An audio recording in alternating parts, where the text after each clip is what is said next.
It is Wednesday, November 22nd, 2023. This is another edition of Baseball Today. That is Jolly Olive. I am Chris Rose. Producer Dan along for the ride as well. Trevor Plouffe is not along for the ride because it would be a bumpy one today. A little ill, a little under the weather, right in time for Thanksgiving. So Jolly Olive, always dependable. Thank you for picking up the phone, my man. No problem. Thoughts going out to Trevor Plouffe's family. If they're getting sick on Thanksgiving, that it's got to be in the bottom three holidays to get sick on because it's all about eating. And if you're feeling like shit, you're not going to want to be stuffing your belly. So hoping they can stay healthy. But I'm good, Chris Rose. I'm happy to be here. All right. Well, thank you. I would say probably bottom one. Yeah. I'll be honest with you. I'm not so sure which other holiday. I've been stomach virus on Christmas, and it's not a good time. And I had Valentine's Day in there too, because that's a very romantic, like you want to have a special night. If you're feeling sick, kind of ruins the whole vibe. Oh, yeah, I never thought of that. Thought it through. Yeah, but I'm not a huge Hallmark holiday sort of guy. That's but fair. yeah, whatever. Didn't take it for one. I try to love my lady 365 days a year. You're a random flowers kind of guy. I can see it, you know? Yeah. Good call. Good call, Jolly. All right. Hey, all the managerial vacancies have finally been filled. It's the reason I am donning the San Diego Padres lid today. Mike Shildt is taking over for Bob Melvin, who will remain in that division as the leader of the San Francisco Giants. You'll remember Shildt led the St. Louis Cardinals for 3.5 seasons before he was dismissed by John Mozeliak. So now he gets another crack at it, taking over a team that just went 82-80 after an NLCS appearance. Dude is ready, though. We're going to enjoy it. You know, we've got a fun group, with the guys with a lot of talent. So, I love it when Toddy does his moonwalk back to first base, and I love Manny Machado's $1 million smile, and I love Joe Musgrove's passion for the city and his competition, and I can go on, and Ah-Sun Kim flying around the field, playing the game the right way with a lot of heart and desire and talent. So, we're going to get it. We're going to have a good time with it. We're going to play with some swagger, but we're also going to play with some substance as well. Jolly, is he the right man for the job? Well, there's a lot of things I like about it. One, obviously, is prior managerial experience. He has playoff experience with the Cardinals. He led them on that crazy win streak back in 2021 before he was relieved of his duties, which I think shocked most people except for Cardinals fans, so I think a lot of them endorsed the change there. Shildt I like because he's got a relationship with the players. He helped Tatis through his rehab. He has a relationship with Preller. So all these things are good, but it doesn't change the fact that the Padres have had 6 managers in the past 10 years, which is just never a recipe for consistent success. So every time you're going into this process, you're hoping that the hire will be the first for a long time. And Chris, you can speak because you had Terry Francona for over a decade just now, and only now you guys are undergoing your first managerial change in a while. That kind of stability is super important to a team trying to build sustainable success. So I think they made a good call on Shildt, hiring internally, hiring a guy with bench coach experience and managerial experience. I don't know if there was a better move out there for them. Personally, I would have liked to see Melvin stay because I just think he's a terrific manager and he has the track record to prove it. But I think the Padres did well here. Yeah. When Bob Melvin got hired there 2+ years ago, or right around the same time, a few years ago, I was like, that is a home run. Yeah. Like, you could not have handpicked a better guy to lead this flashy team to where they want to go. And that first season, we were like, they're doing it. They might have been miles behind the Dodgers in terms of the NL West freeway chase. But when it came time for the playoffs, they took care of the Mets. Sorry, Jolly. They took care of the Dodgers. And then they made it all the way to Game 5 of the NLCS before bowing out. And I felt like, man, this is it. I got so suckered in, I even predicted that they would win the World Series in 2023. And then it all became a freaking disaster.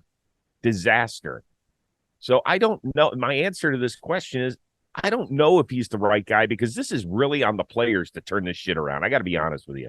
They had one regular last year who had over an 800 OPS, and he's most likely about to get traded this offseason, and that's Juan Soto.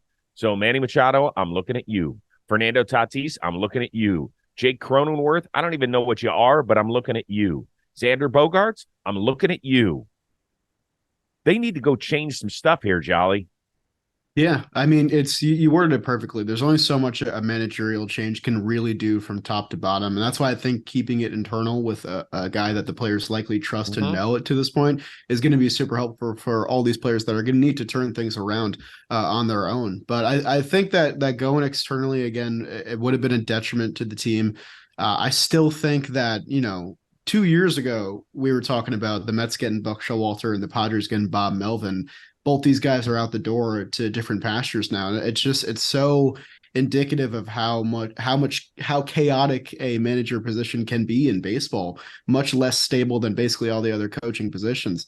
So Shildt, he's got another chance to prove himself. Although the time that he managed last, he was very, very successful. So I think all signs are pointing to the talent rebounding on the San Diego Padres. I feel like this kind of thing can't happen again, possibly, right? But a lot will be told by the offseason they have, whether they're trying to offload payroll, restructure the team, or just kind of run it back and hope for different results. Yeah, because the team as it stands right now is not good enough, right? They have a ton of vacancies in that starting rotation, not just the two-time Cy Young Award winner Blake Snell. We don't know if this helps or hurts or if it's indifferent on his return. Michael Wacha certainly gave them solid innings. Seth Lugo is a guy that opted out. So they're going to be looking for some arms. But then again, you just heard that, yeah, they are interested in cutting payroll. So if they are interested in cutting payroll, that means that the guys that aren't going anywhere, that are getting paid 25, $30 million a year have to be significantly better. And I don't know if that means they have to kind of look at themselves and say, what did we do wrong? Where do I need to get better? But that's the big thing for me. One other note, I am happy that Mike Shildt is getting a second crack at this. I'm not always about the recycled manager or the recycled coach, but I did feel like that guy got screwed a little bit, even if Cardinals fans were behind it. The old philosophical differences thing, like I thought that was weird. The guy won 56% of his games, which is pretty damn good. I think it was more so the fact that I don't know that he was ever the long-term plan there. And I think that he maybe succeeded in spite of the team's wants, the front office's wants, but it always kind of felt like Ollie was going to be the plan, and they're sticking with him after a really tough Yeah, season, which I think surprised me even more than Shield getting totally. relieved of his duties. That is a great call. All right, let's move on to one of the prize free agents. He has officially been posted, Yoshinobu Yamamoto. So that means the teams have 45 days to negotiate with the 25-year-old. I know you did a big piece on him, right? That is I out. did. Yep. So everything you need to know about Yamamoto, go check it out. Where can we find that, by the way? That's on my YouTube channel, Jolly Olive. Great. What is the most fun landing place for him?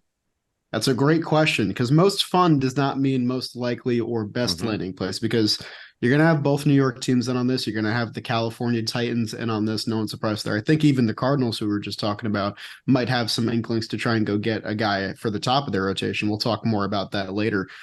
For me, most fun means a team that is basically just as young as Yamamoto because he's in the very peculiar position of hitting free agency as a 25-year-old, even though he has 7 years of Japanese baseball experience and very successful experience at that.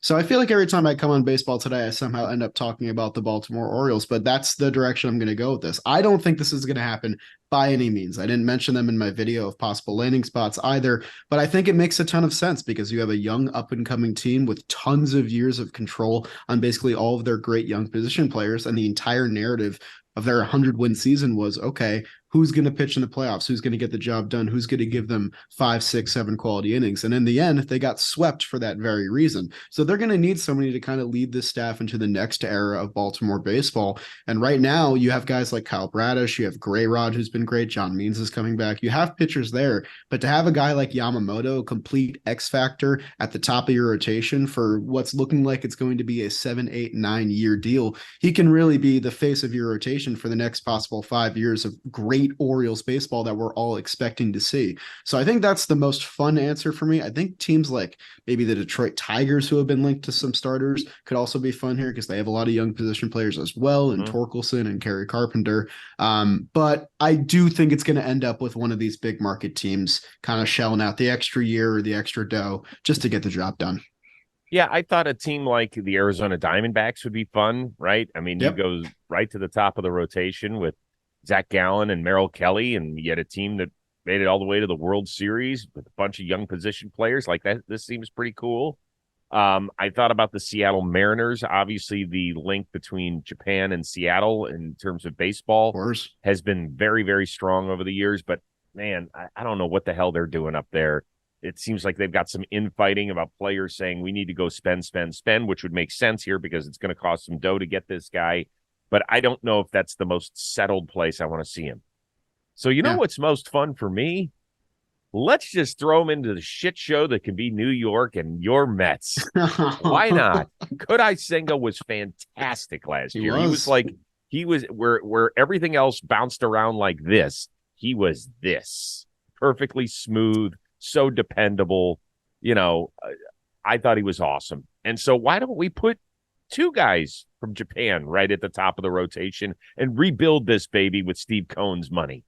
I mean, I'd be a very happy camper. And Kodai Senga definitely outperformed what I think a lot of people were expecting for him after signing for more than I think people were expecting him to get.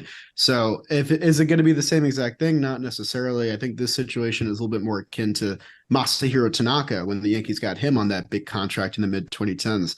But yeah, man, I mean, if you're trying to completely reset your starting rotation, which a team like the Mets very much needs to do, this is the kind of guy you go after. Someone young, someone with a lot of X factors, and someone who's had playoffs, experience in Japan and can be a proven winner, and has someone by his side like Kodai Senga who can help him assimilate to Major League Baseball. So I've done a lot of fantasizing and dreaming about this already.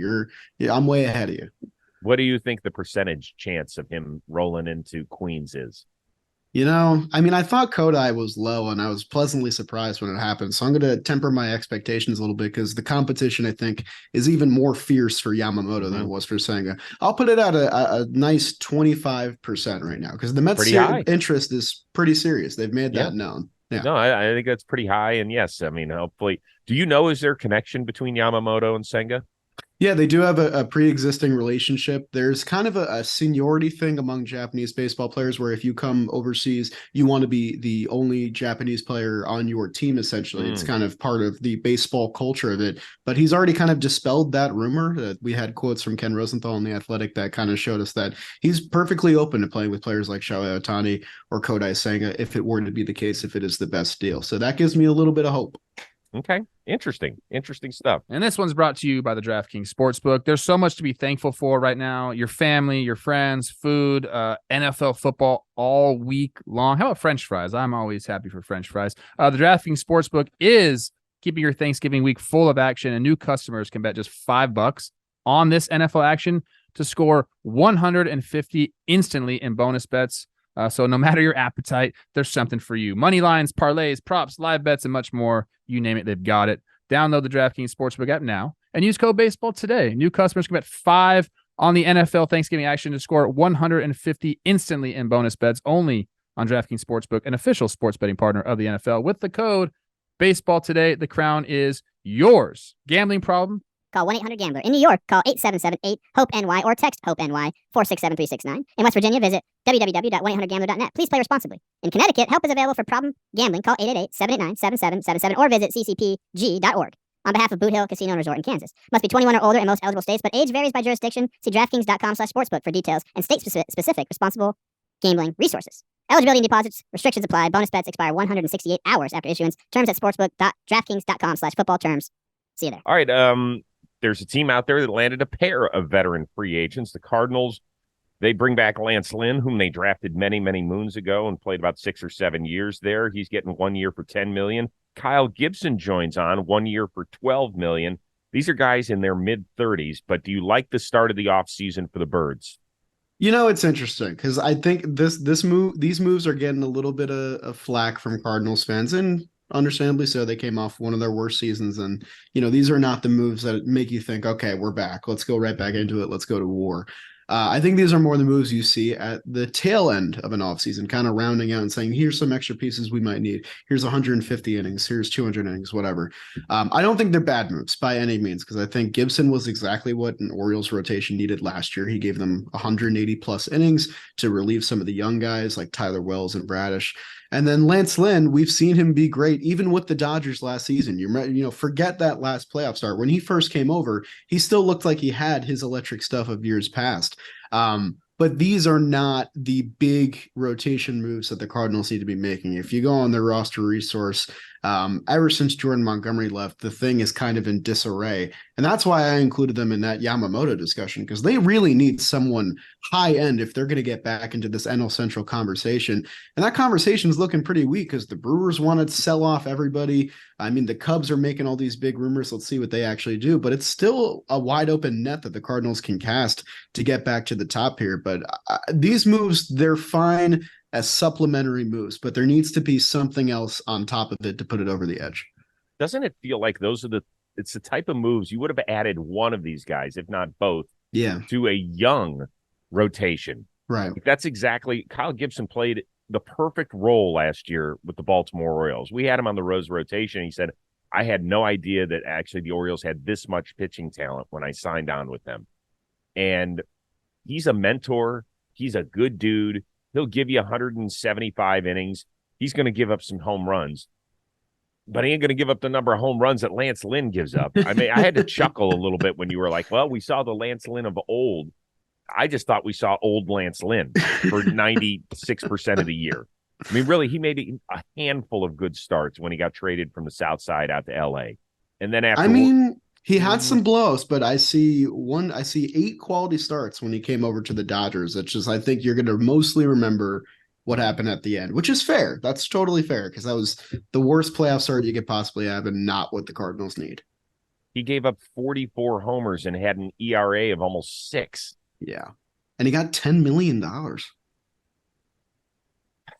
It just doesn't feel right. Like if I were a Cardinals fan, I would be sitting here wondering what the hell we're doing, because the only 2 guys they had in the rotation prior to signing those 2 dudes are Miles Mikolas, who's been up and down, but they extended him, and Steven Matz, who's I don't know how you describe Steven Matz at this point of his career. So to me, it's 4 guys more with question marks than answers. Yeah, I mean, that's what I said. If I'm a Cardinals fan, I need another move because I'm not feeling great about this. I mean, I can probably bank on these 4 guys, pitching the whole season, but that's not going to mean much if everyone's ERA is 5 and giving up 44 home runs is so many home runs to give up by yourself. That really is an absurd number. And when you're pitching in the National League Central in some of those ballparks, look out. Look out. I don't know. I would have thought like a Kyle Gibson would have fit, in my opinion, in a place like Cincinnati, where he could give a young rotation some innings and be the leader of young guys who are trying to make it to the next level. I thought he would have been perfect there. I just don't. I don't quite get. I think you're spot on. I think if Kyle Gibson was a Red last year, they might have made the playoffs. I mean, it's not like they were that far off. They needed somebody that could go every 5th day because they were just pulling anybody they could. So yeah, I fully agree with you. And teams like the Reds still need that guy. And I believe that guy is still out there somewhere. The Cardinals, by the way, if you're keeping score, they finished 24th overall in team ERA, 26th in starters ERA. Ugh, not pretty. Not pretty. All right. Hall of Fame ballot was just released at the beginning of this week. That's always fun. Leading the first timers is Adrian Beltre. And there are some people who are predicting that he will be the first position player to ever be unanimously voted in to the halls of Cooperstown. We will certainly see that. The big question is Plouffe's old teammate Joe Mauer the next most interesting player on either Hall of Fame ballot among first-timers or guys that are returning on the ballot?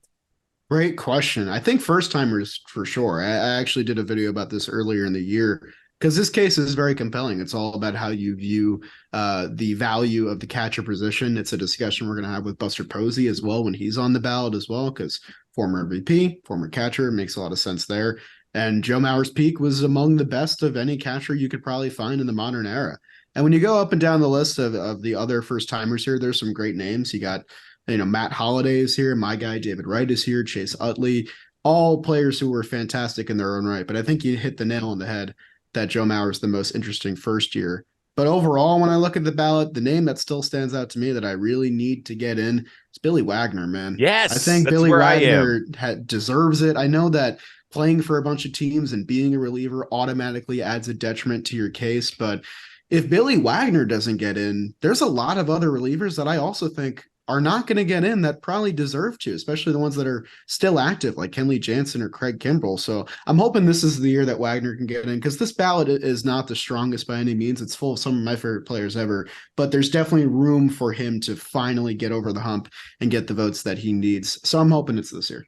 By the way, as you get older, this is kind of the fun time of year where you see guys on a ballot whom you remember their entire career. Like, you remember the exact day. You probably remember the day that David Wright came up. Oh right? my God. It's making me feel so old to see both him and Reyes hitting the ballot like this. Hey. Yeah, I'm allowed. Come on.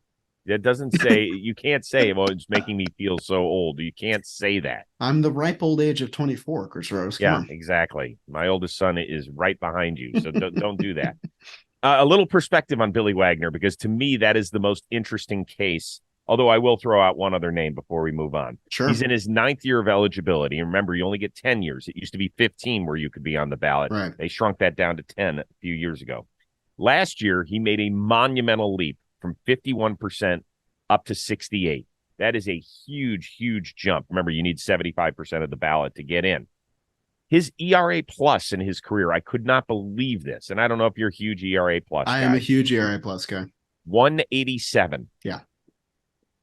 For context, Raleigh Fingers, one of the great relievers in the history of the sport. I know, different era. I know that he pitched multiple innings, very, very different back then. 120. Lee Smith, 132. Trevor Hoffman, who was a one-inning guy like Billy Wagner, 141. So Billy Wagner is dusting these dudes when he came to that. And I felt like, I always do this test, not just the numbers test. When I was watching this guy, did I feel like I was watching a Hall of Famer? And this isn't a shot at Craig Biggio. Not once did I ever feel like I was watching a Hall of Famer. Sure. But he was just so consistent, and he compiled numbers, and I don't have a problem with that. But I never felt that way about him. When Billy Wagner came out, I was like, damn, man, this is special. And it feels like a Hall of Famer. I fully agree with you, and that's why I brought him up in the first place. Because I mean, he came up in the late 90s, early 2000s, which, you know, there's some big offensive numbers in a lot of those years, and that was the start of his career. And he never really looked like he had any adversity to face. Some of these Houston years, when you're talking about relievers, he's next in line outside of the active guys that I mentioned before. So I'm hoping it's him, because it's kind of a bad omen going forward for other relievers that will hit the ballot if he doesn't get in the next 2 years. The other most interesting guy, and I could have actually gone with him, was Todd Helton. Okay, yeah. Because he is a guy who played his entire career out of Coors Field. And so how do people feel about the Coors Field effect? And if he doesn't get in, I think it really says something. You know, we saw Larry Walker get in, but he started his career in Montreal. He played in St. Louis. He did win his MVP out in Colorado, but you could see how great a player he was in other home ballparks. If they don't let Todd Helton in, and I do think that he was a Hall of Famer as well, then in my opinion, that there is a bias against Coors Field that might not be shaken. Oh, yeah. I think that bias is there, and that's why it took Larry so long to get in when he rightfully deserved it. Todd has the advantage of staying with one team. I know that there's no calculated, certainty to that, but I do think in the heart of baseball fans, seeing a guy walk in with a cap and only that cap has an effect. So I think Todd has that going for him. But yeah, the Coors effect is going to be counted against him. We have park adjusted numbers that prove that he was an elite hitter even without Coors Field at his disposal. His away splits for his career in certain years are also still extremely elite. Like, he was a fantastic hitter. So I think that with a weaker bout like this one, he's going to get his votes up for sure. One more name I want to throw out there, and I think it's an interesting one because he was involved with the 2017 Astros, and it's, I think, the first player we're seeing on a ballot that was involved with that team is Carlos Beltran, because I do think that he is a very compelling case as well. He's a guy that bounces around to a ton of teams. Who knows what hat he'll wear if he does get in, but I'm very curious to see where his percentage lands this year, whether it's a stark jump or not, because that opens up a whole can of worms with how we kind of reflect on that team and other teams in that era who have been since, revealed as part of that cheating. But Beltran, that's a name to keep your eye out for. Yeah, I think this year is the interesting one. I don't think anybody expected him to get in last year in his inaugural season on the ballot. He did get 46.5% of the tally, which is a really good number. To me, it's how many more votes? Like, are people, have they swayed their decision? Did they not put him on the ballot because they didn't want him getting in first ballot, which some people feel like is just held for the most special of all special players? So I do think that this is an interesting time to watch him if there's substantial growth from year 1 to year 2. Would you vote him in if you had a vote? I would definitely vote him in. I mean, 70 WAR, 400 homer club, has the accolades to show for it. Never was an MVP, but rookie of the year winner. I think that people forget how good he was defensively in center field as well for as long as he was. So I think he's got a perfectly capable resume, especially considering some of the other guys that have gotten in before him. But again, it's just going to come down to the whole legacy thing, because we've seen it with the steroid guys. We've never really seen it with the team cheating scandal before, unless my memory is disturbing me. So I'm very curious. Yeah, well, Shoeless Joe Jackson, I don't believe, was on the ballot. Yeah, I don't think he was. So that's different. If you don't have the chance to vote for him, a la Pete Rose, then you can't vote for him. Right. I think it's entirely the reason he won't get in if he doesn't get in. If he doesn't get in, yeah. I think I would vote for him. I think I would. Man, that's a tough one, though. It's tough. Yep. Leave it to the writers, I guess. I'll guarantee you who's watching that one. Jose Altuve. Yeah. Because he's another guy I would vote for. Spoiler alert. Oh, yeah. And by the way, if you go back and you do all the homework on it, he's the one who said I didn't want it. Yeah, I mean, there's numbers to validate it, but that's, again, whole can of worms. Right. All right, last thing, Ichiro. I think this is the second time maybe we've seen him do this, where he has played, the 50-year-old has played against an all-star high school girls baseball team over in Japan. He threw a complete game, got it up to 86 miles an hour, got a couple of knocks out there. He also got struck out on a called third strike, which I don't he didn't look happy. Yeah, he did not look happy at all on the called third strike. Do you like seeing this, or are you like, okay, this shtick is kind of getting a little old? No, I love seeing this because, like, what even is the context of this kind of exhibition game? And when can we start getting it over here? When can I start seeing Todd Helton take them out against some random high school team and just strike them out for fun? Because, like, that's great. That's a perfect material for a fun viral baseball clip, and also just cool that Ichiro at 50 years old kind of still looks like he could probably be a fourth outfielder on your favorite team. Yeah. Yeah. All that stuff. It's just the salt and pepper makes him look like an aging, character in an action movie or something like that. He's still in his prime. I love watching it. I love watching it. And the fact, I mean, we're not talking about, listen, with all due respect to Todd Helton, you mentioned that name maybe because it was on the top of your brain. Sure. But I mean, this is Ichiro over in Japan. Yeah, I think Ken Griffey might have been a better name. Exactly. It's Ken Griffey Jr. going out and playing ball with these kids, but also taking it seriously, because look at the look on his face. Yeah, he's pissed. He's never lost that competitive edge, which I love. He's not laughing that off. I dig it. All right, last thing before we go. The only two answers for this are overrated or underrated. Oh, boy. Thanksgiving Day meal. Oh, Chris Rose. Well, this is an interesting question, because I think 20 years ago it was overrated. Now I think it's become underrated with my generation, because I'm not a turkey guy, but I'm all about everything that's on the side. And I think people like to brush over Thanksgiving, go straight to Christmas. I get it. Christmas is a big time holiday, but I'm going to go with underrated because I'm a Thanksgiving appreciator. It's my favorite meal of the year, probably because it was my dad's favorite holiday. And so I always, maybe that's tugging at my heartstrings on top of everything else. But why is it that we only eat stuffing one time a year? It is so good. It's delicious. Like, I would even get a box of stovetop and make that shit just like in some random May. I think maybe I'll do that. But if you do it, you're going to get weird looks from people that see it, because it's the one thing you place with that holiday, It's a messed up world. Cranberry sales, do they actually happen on any other time of the year? Are people buying cranberry in July? I'm out on cranberry sauce. I'm out on it.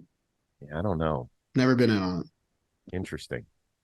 All right, listen, go have fun with your family. I hope you enjoy the holiday, and thanks so much for the late pinch hitting call. You are always dependable and always great at this. So thank you. Appreciate you, Chris Rose. Hopefully our friend Trevor Plouffe is feeling good. Yeah, well, we don't want to. Hopefully he didn't listen to the last part of the show today because he's probably, seriously. Praying to the porcelain god. If so, all right. For our one of a kind producer Dan Rourke and the uber talented Jolly Olive filling in for Trevor Plouffe, I am Chris Rose. We will see you next Monday on Baseball Today. Have a great Thanksgiving. Gobble, gobble.